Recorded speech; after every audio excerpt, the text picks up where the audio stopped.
Hi.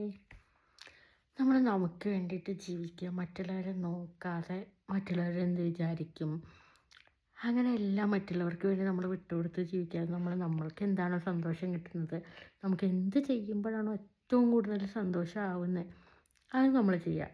എനിക്കിപ്പോൾ എൻ്റെ കാര്യം നോക്കുകയാണെങ്കിൽ എനിക്കിങ്ങനെ പുറത്ത് കറങ്ങാൻ പോകുമ്പോൾ ഭയങ്കര ഇഷ്ടമാണ്. എനിക്കിഷ്ടപ്പെടുന്ന ഫുഡ് കഴിക്കുമ്പോൾ എനിക്ക് നല്ല ഇഷ്ടമാണ്. അങ്ങനെ എല്ലാ ആൾക്കാർക്കും അങ്ങനെ ഒരുപാട് ഇഷ്ടങ്ങളുണ്ടാവും. അങ്ങനെ എല്ലാം ചെയ്യാൻ പറ്റണമെന്നൊന്നുമില്ല.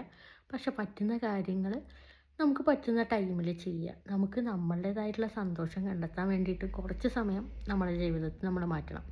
ഇല്ലാന്നുണ്ടെങ്കിൽ കുറേ കാലം കഴിയുമ്പോൾ നമ്മൾ നമുക്ക് വേണ്ടി എന്ത് ചെയ്തു എന്നാലോചിക്കുമ്പോൾ ഒന്നും ചെയ്തില്ല എന്ന് തോന്നുമ്പോൾ അത്രയും കാലം ജീവിച്ച ജീവിതം ഒന്നും അല്ലാതായി പോകും. അതുകൊണ്ട് ഇടയ്ക്കൊക്കെ നമുക്ക് വേണ്ടി ജീവിക്കാം, ഒരു കുഴപ്പമില്ല. പിന്നെ മറ്റുള്ളവർ വിചാരിക്കുന്നത് അതവർ വിചാരിച്ച് പൊക്കോട്ടെ. അവർ നമുക്ക് ചിലവിന് തരുന്നില്ല, അവരെ നമ്മൾ നോക്കാൻ പോകുന്നില്ല. പിന്നെ എന്തിനാണ് നമ്മൾ അവരെന്തെങ്കിലും പറയുന്നു പറഞ്ഞ് മാത്രം പഠിക്കുന്നത്? അതിൻ്റെ ഒരു ആവശ്യമില്ല. എന്താണെങ്കിലും അങ്ങനെ ജീവിച്ച് ശ്രമിക്കണം. എപ്പോഴെങ്കിലുമൊക്കെ നമുക്ക് വേണ്ടി നമ്മൾ ജീവിക്കണ്ടേ? അങ്ങനെയൊക്കെ ഒന്ന് ട്രൈ ചെയ്ത് നോക്കൂ. Okay, by.